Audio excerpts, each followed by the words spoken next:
Maître Thibault Mercier, avocat et président du Cercle Droit et Liberté, revient sur le double langage des magistrats.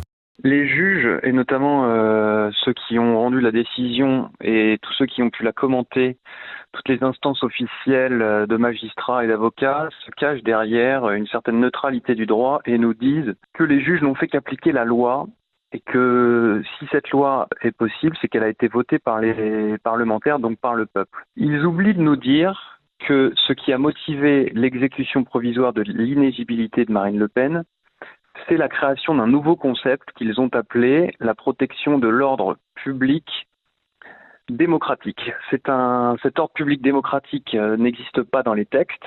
Et donc ce que nous dit le juge dans cette décision, c'est que permettre à Marine Le Pen d'être candidate, voire élue à une élection présidentielle alors même qu'elle aurait été condamnée en première instance, porterait un trouble majeur à l'ordre public démocratique. Donc ce point est tout à fait inédit en droit et il a donc été inventé par le juge.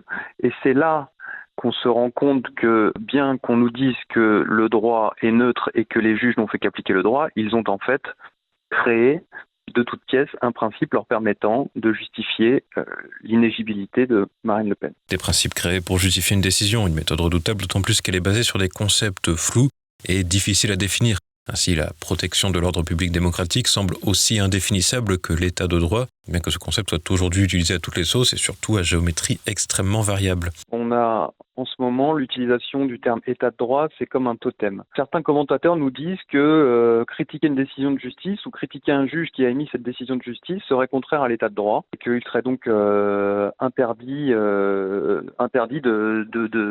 porter un regard critique sur une décision de justice.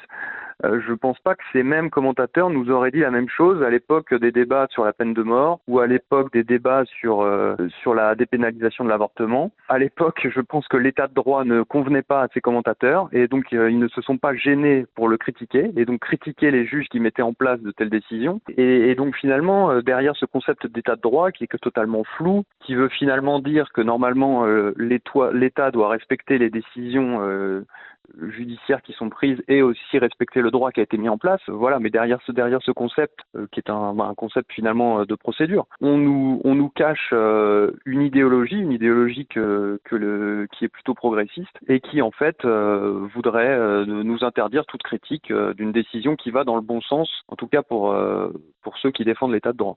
De quoi ouvrir la porte à un deux poids deux mesures parfois ubuesque. Des criminels accusés d'agression sexuelle peuvent bénéficier d'aménagements de peine, se retrouver dans la nature et récidiver. Les juges préfèrent dans des procès politiques prévenir des récidives qui n'ont aucune chance d'arriver. Mais dans une société où une certaine conception de la morale prend le pas sur la justice, toutes les dérives sont possibles. À chaque fois qu'on parle d'état de droit, on nous parle aussi de valeurs de la République, de valeurs de l'Union européenne aussi. Et finalement, on est dans un concept plus moral que juridique. Et c'est ce qui a été appliqué par les juges en l'espèce. Ils ont fait de la morale, puisqu'ils nous disent qu'il y a un trouble à l'ordre public démocratique. Mais bon, on pourrait très bien leur retourner l'argument en leur disant que le trouble majeur à l'ordre public démocratique est d'empêcher une candidate qui recueillerait potentiellement au premier tour entre 35 et 40% de suffrages. Le droit pénal est d'interprétation stricte. Le problème, c'est que non seulement les juges ne s'y tiennent pas toujours, là par exemple on a la création de cet ordre public démocratique qui est un concept qui n'est pas présent dans le droit pénal. Et puis il y a parfois aussi des concepts